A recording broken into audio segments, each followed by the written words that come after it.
everyone, and welcome to my reading vlog for The Restaurant at the End of the Universe by Douglas Adams. So this is the second one in the Hitchhiker's Guide to the Galaxy. Obviously I am a part of the Don't Forget Your Towel Along, which means I am going to be doing a reading vlog for every single one of these books. This is the second one in the series. I'm about to start it, so I'm taking you along with me.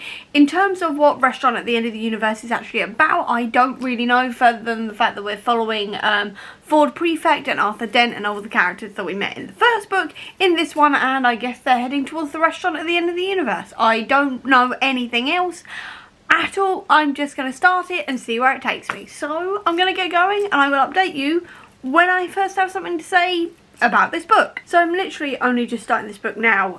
Excuse the very yellow pages. This is a very old edition of the book. It was $3.99 when it was published, so that tells you how old this is. But I recognise this quote simply because Stephen Fry ended an episode of QI on it. It says, "There is a theory which states that if ever anyone discovers exactly what the universe is for and why it is here, it will instantly disappear and be replaced by something even more bizarre and inexplicable." And I literally read that in Stephen Fry's voice, who I think does the audiobooks actually. I'm not listening to the audiobooks personally, but that was from QI. I distinctly remember that from QI, so that's at least one thing I've already recognised from, like, pop culture kind of thing already, so that's cool. And then if you turn the page, it actually says there is another theory which states that this has already happened, and I also remember that bit. So I've got my first discovery of something that I know from pop culture, so going well already. So ghosts exist in this world because they've just been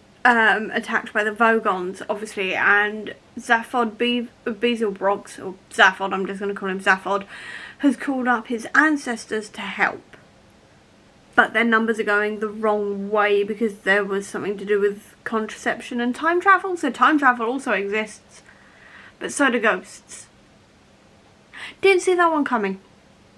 I should have done, because this is a very, very weird set of books where anything can happen practically. So I should have realised that, but at the same time, I'm just over the fact that ghosts exist as well in this book.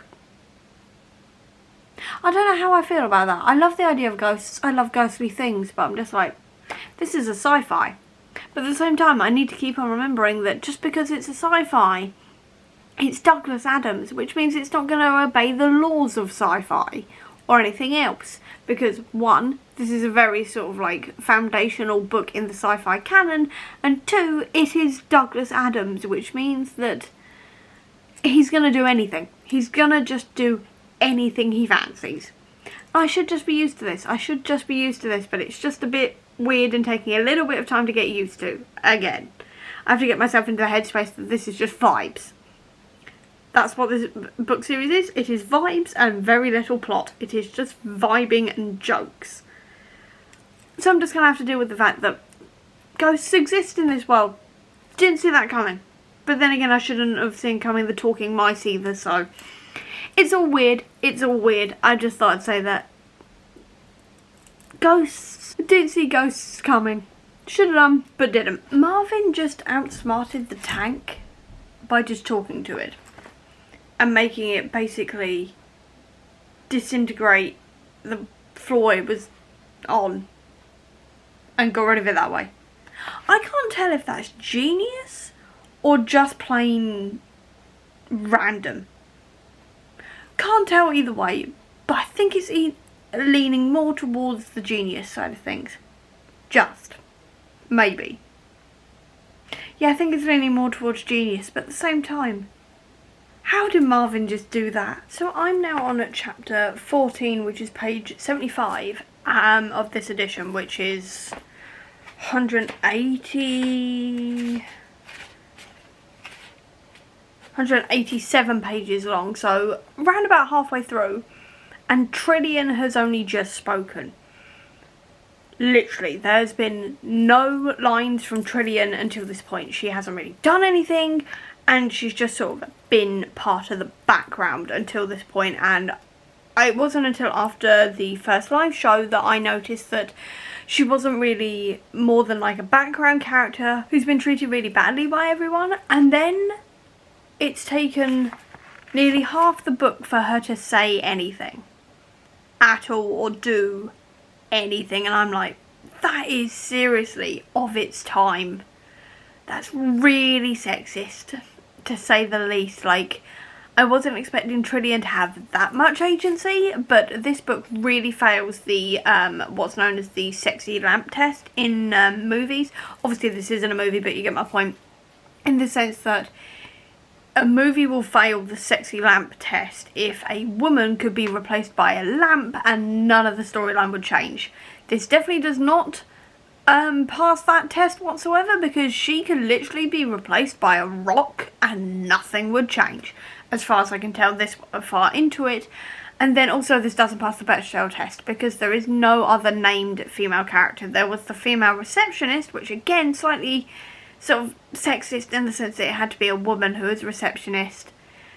And then that's it. That is the only other woman I can think of in this entire story. So, pretty sexist, and I had to point that out because I've been specifically waiting for her to talk this entire time, and I just wanted to see how long it would take, and apparently it took 75 pages or 14 chapters. I've just got through the explanation of how you sort of talk about being in the restaurant at the end of the universe in terms of grammar and tense, and my dyslexic brain has just kind of imploded, is the only way I can describe it, because it's saying most readers get as far as the future semi-conditionally modified sub-inverted plagal past subjunctive intentional before giving up, and my brain gave up in the middle of that sentence. Literally gave up in the middle of that sentence. I went, what? No idea. And then it sort of goes into like the explanation as to how the restaurant works, and then it also gives you like the sort of correct grammar for it, and my brain did not work on that one, because it says you can have on book Hevanta for when pre-sooning return winter retro home, and my brain went, what? Even with the actual like normal explanation in there as well, saying that like you can like book a reservation with wait a minute, it says you can arrive for any sitting you like without prior reservation because you can book retrospectively, as it were, when you return to your own time. And that's essentially what that previous sentence meant, and I'm just like, dyslexic brain just sort of cried. That's all I've got. My dyslexic brain is crying over this, but luckily that section is now over and we're hopefully moving on. If not, I'm just going to have to skip over those grammatical bits because my dyslexic brain is not dealing with that whatsoever. It's having a little meltdown, to say the least, and I am too tired for this. I'm too tired for that kind of grammar, but hopefully that bit's ended now. Hopefully that bit has ended now. So they've managed to leave the restaurant at the end of the universe, steal a ship off the Rockstar guy who is pretending to be dead for a year for tax reasons, nearly got chucked into the sun, and now Ford and Arthur have been sent to a ship via a nearly broken teleporter that seems to be travelling people, like taking people who the planet has seen are sort of like as expendable to a different planet where they're going to crash land. Okay then. Random, but okay. I have no idea what to think about this. To be honest, I've got no idea what I think about this entire book, but I definitely don't know what to feel about that. So they now think they're stuck on a primitive Earth with the people who got crash landed onto here, along with like the cavemen or the hut people or whatever, who are clearly like early humans or whatever. And one of the early humans has like used the Scrabble letters to write out 42, and then they've got the like Scrabble letters and Arthur's subconscious brainwaves to like write out a sentence, and it says, what do you get when you multiply 6 by 9? And they've said it's 42. It's not. I've just checked out my calculator and it's 54. I know I've got like 2 pages left, and I'm hoping that's gonna like come into things a little bit in a minute and be like, wait a minute, we got that wrong, because 6 by 9 is not 42. I've just finished this, and yeah, 6 by 9 does not create 42 to start with, and that was a really weird ending. I can't tell if it was a cliffhanger or what, with Arthur Dent has just said that he's thrown the Hitchhiker's Guide to the Galaxy into the river in that morning, and there's two girls who possibly believe them about the world ending in 2 million years, because they've all landed on Earth 2 million years ago. And to be perfectly honest, I have no real idea what any of that just meant. Like, at all. I've got no idea what it meant when Zaphod and Trillium met with the man who is the ruler of the universe, further than to say that, like, maybe that general idea of using people to, like, anybody who wants power shouldn't be allowed to have that power because they want it for the wrong reasons. Totally get that, totally agree with that in a lot of ways, especially considering everything going on in the world right now. But generally, this book was more confusing than the previous one, which is saying something, because I felt like this one had even less of a plot, and we just sort of like bounced around quite a lot, and we were following like Zaphod for quite a lot of it, which was not my favourite. I will say I'm not a fan of like Zaphod's character quite a lot, because he reminds me of Boris Johnson in the way that he just bumbles through life and gets away with everything. I'd say he's marginally more likeable than him, but like Zaphod's still a pretty annoying character. I don't really care about him.